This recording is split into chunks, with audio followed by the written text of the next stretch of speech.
ബാംഗ്ലൂരിൽ ഗ്യാസിന് വലിയ പ്രതിസന്ധി തന്നെയാണ്. കാരണം നാട്ടിലെ പോലെ അല്ല ബാംഗ്ലൂർ എന്ന് പറയുന്നത്. വളരെ വളരെ വളരെ കുറവാണ് വിറകിൽ അടുപ്പ് കത്തിക്കുക എന്നുള്ള സംവിധാനങ്ങൾ.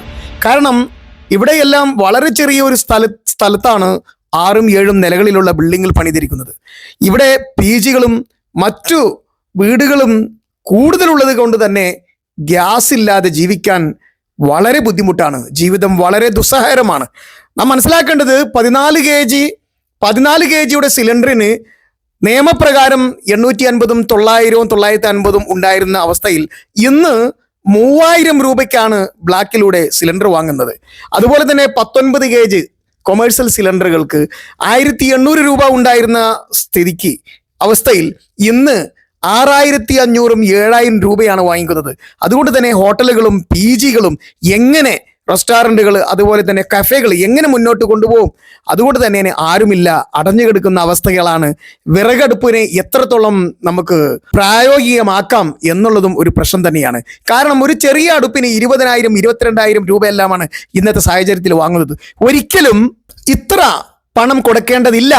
എന്നിരുന്നാലും ഈ ഗ്യാസ് ബ്ലാക്കിൽ വിൽക്കുന്നത് പോലെ തന്നെ ഇൻഡക്ഷൻ കുക്കർ ആയാലും ശരി, ഇലക്ട്രിക്കൽ കുക്കർ ആയാലും ശരി, ഇതുപോലത്തെ മാനുവൽ അടുപ്പായാലും ശരി, അമിതമായ വിലകൾക്കാണ് വിറ്റഴിക്കപ്പെടുന്നത്. ആളുകൾ നിർബന്ധിതമാകുന്നത് വാങ്ങിക്കാൻ.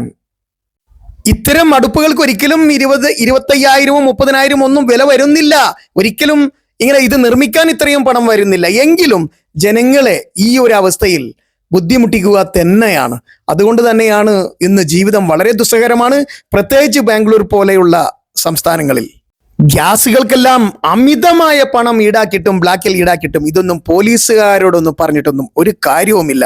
അതാണ് യാഥാർത്ഥ്യം. ദുസ്സഹരം ജനങ്ങൾക്ക് തന്നെ. ഇതെല്ലാം സാധാരണക്കാരായ ആളുകൾക്ക്, ചെറിയ ചെറിയ ഒരു ബിസിനസ് നടത്തുന്നവർക്ക്, ചെറിയൊരു കഫേ, ചെറിയൊരു റെസ്റ്റോറൻറ്റ്, ചെറിയൊരു ഹോട്ടൽ, അതുപോലെ തന്നെ സാധാരണക്കാരായ ആളുകൾക്കെല്ലാം ബുദ്ധിമുട്ട് തന്നെ. വലിയവന്മാർക്ക് ഇവിടെ എന്ത് പ്രശ്നം? ഇവിടെ എന്ത് നടന്നാലും അവർക്കൊരു പ്രശ്നമേ അല്ല. പ്രശ്നങ്ങളെല്ലാം സാധാരണക്കാരായ മനുഷ്യർക്ക് മാത്രം. അത് നാം മനസ്സിലാക്കുക. ഏത് ഭരണം വന്നാലും ആര് വന്നാലും ശരി, ഇത് തന്നെയാണ് ബുദ്ധിമുട്ട്.